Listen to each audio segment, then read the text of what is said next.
સ્વાગત છે। લોકશાહીના મહાપર્વમાં 13 જૂનાગઢ લોકસભાના ભાજપના ઉમેદવાર રાજેશભાઈ ચુડાસમાએ મતદાન કર્યું।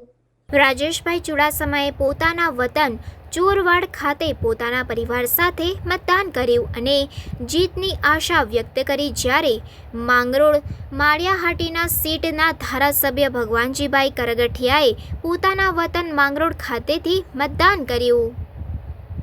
વિશ્વના સૌથી મોટા દેશનું લોકશાહીનું પર્વ ઉજવાઈ રહ્યું છે ત્યારે ભારતીય જનતા પાર્ટીએ આ વિસ્તારમાં રાજેશભાઈ ચુડાસમાને ત્રીજી વખત ટિકિટ આપી અને વાતાવરણ અને કાર્યકર્તા અને મતદારોમાં ઉત્સાહ જોતા ખૂબ જ સારા વાતાવરણમાં રાજેશભાઈ જંગી બહુમતીથી જીતવાના છે અને કેન્દ્રમાં આદરણીય નરેન્દ્રભાઈ મોદી ત્રીજી વખત વડાપ્રધાન બને એવું વાતાવરણ આખા દેશની અંદર સર્જાઈ રહ્યું છે। ત્યારે ખૂબ જ ઉત્સાહ અને આનંદથી ઉજવાઈ રહ્યું છે આ પર્વને।